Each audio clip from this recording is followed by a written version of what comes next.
All right, crypto talk and blockchain walk with Adam. Here we are once again. Doing? You're episode 5, by the way. I'm lucky number 5. Yeah. It's actually my favorite number because it comes after 4 and it's right before 6. So it's kind of just, it's a great number if you think about it. At least it's not 6, 7, right? Yeah. Well, actually, I think 6, 7 is getting a bad rap. Why is that? Because, what was it, 7, 8, 9 or something like that? I don't know. Yoda would say it was because 987. 9, 8, oh God, all right, I gotta go. How do I get this microphone off? All right, this is not working out well. We are blessed today because we have one of the MCs for Ethereum Boulder on the mic today. That's what true. What was your experience yesterday MCing? What were the kind of talks that you were dealing with? Yeah, so got there at the crack of 9:30, so that was hard to get up that early for that kind of stuff. Just a big quick shout out to the organizers. 100%. Kim, Kevin, there's a whole bunch of other folks. I think Ash was helping with. There's a whole bunch of folks on the team, so big shout out to all those guys. I felt like I was very prepared for who I was going to be introducing. They gave me bios, I introduced them, I told some jokes. Pretty good attendees as well. I mean, they have, 3 other event areas going on, so I felt like... 4 now. 4, yeah, that's right, 4 other event spots. And I think E-Town was like the main venue, and I feel like we had a lot of people throughout the day there, so it was good. As for the talks, it's exactly what you think it was about, public goods funding. So what else can I say? So this is an interesting event. It's very intimate, which I think I can appreciate. Yeah. From your perspective, has Ethereum Boulder been like? What have the kind of conversations that have been bolstered like? What do you think the vibe is from all the other attendees? Yeah, okay. Most of the folks I talked to are, I would say 50% are from Boulder, which makes total sense. And that's something I didn't even really realize. Like, I knew there was like a community here because Kevin just shills Boulder all the time. He won't stop talking about Boulder, Colorado. But I get it. Now I get it. I got to meet some of these folks that are from the area. I've been kind of telling people, I'm actually about to tweet it out or X post it out, whatever you want to say, that I'm getting like strong 2017, 2018 crypto vibes. Like for crypto, not AI. Nothing, not even like, I mean, yeah, everyone's talking about agents, like agents here, agents there, agents everywhere. And I get that. That's obviously a hot topic of conversation.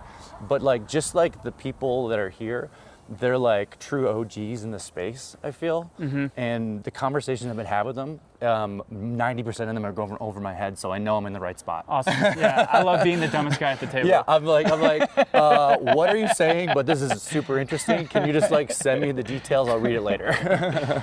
So yeah, I'm getting strong like OG 2017, 2018 kind of vibes, which I appreciate. I feel like there's not many kind of crypto events that have that anymore. Right. So I appreciate that we're kind of almost getting back to the roots, if you will. So you were spending a bunch of time in Cosmos land for a while there. Oh, don't remind me. No, I'm kidding.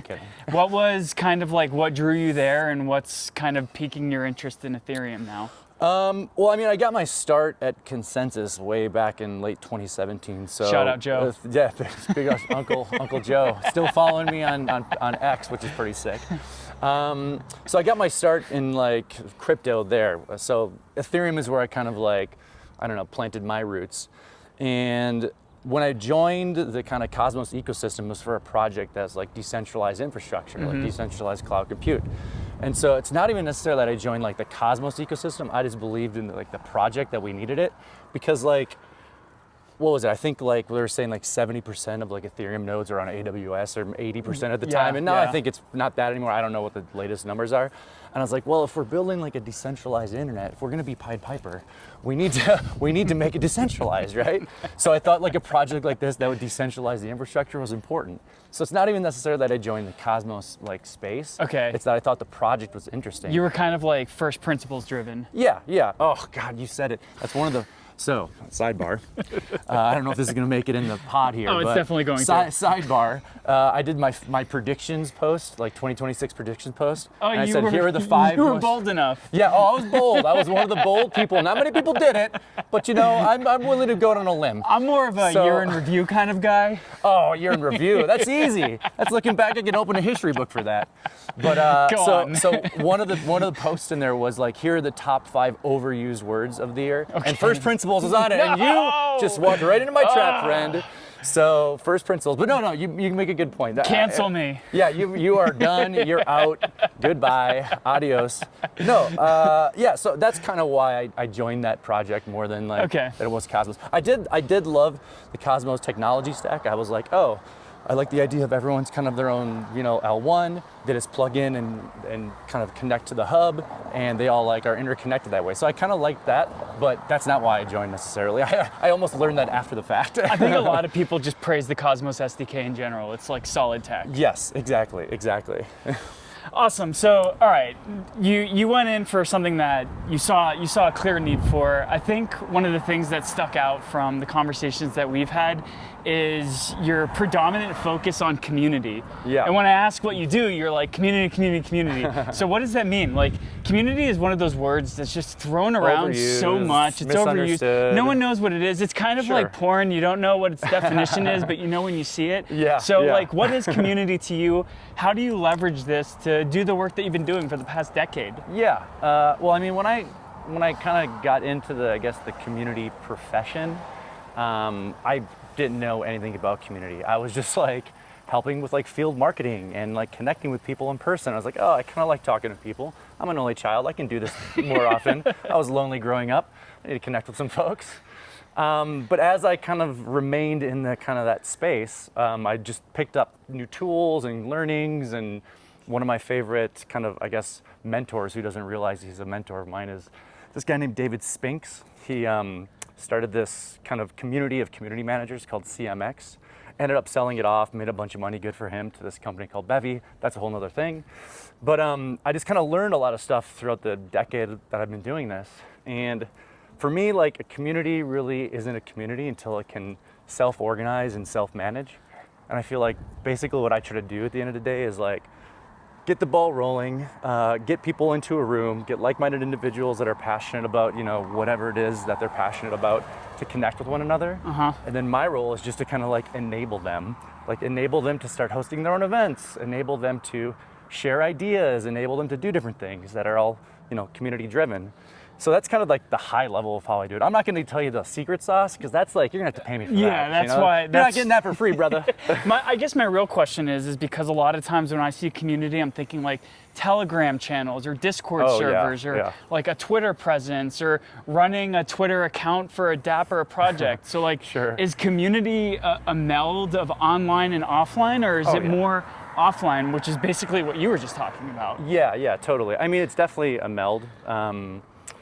The goal is it's easier now than ever. Like, I mean, it's been easier now than ever to start a community. Just like start up, a Discord channel, put in some different channels in there saying like announcements and guides and rules and posts, and share content, share ideas, whatever. And then people will start to eventually join. And as you start to get some of these people, you'll notice where they are around the world, and you're like, oh, I'm noticing a bunch of people from Des Moines, Iowa that are really interested in, fountains as they go on walks with folks with cameras pointing at their face, and I'm just trying to live my life. Crypto talks and blockchain walks. Yeah, crypto talks and blockchain, exactly. And then, you slowly start to kind of like build up this audience, and then eventually you do want to meet in person, because that's like, I feel like once you get to meet with someone in real life, it just like makes it stickier. So I mean, you can do it both ways, but I definitely prefer IRL than just online. Online, I mean, everyone lives online now, so it's like any reason to get out of the house and go on a beautiful walk in Boulder is always a good idea. Totally. Yeah. So what's next then? What are you keeping your eye out for next? What's next on your roadmap? Yeah, for sure. Well, I have a 1.5-year-old, so I'm just gonna try to make sure that little guy can survive, and I feed him when he needs to be fed and sleep when he needs to sleep. My wife works in crypto, so I'm just always going to remain involved in this space. I like where crypto's, I like this kind of almost uncharted territory crypto's in right now. I feel like there's a lot of potential for, new ideas to kind of spring up, because I feel like a lot of the tension's just been on like the TradFi side of crypto right now. Totally. And events like ETH Boulder here, it kind of gets back to the beginning of the conversation, like back to my roots, or back to the roots of crypto. And that's kind of what got me interested in and motivated to kind of get in this space in the first place. So as for the future, I don't have a magic 8 ball. Do you have a magic 8 ball? I've shaken, and I'll tell you right now, so who knows. But yeah, I'm excited about where the space is right now, and we'll see where it goes. Awesome. What's the best way that people can find you and keep up to date with what you're doing?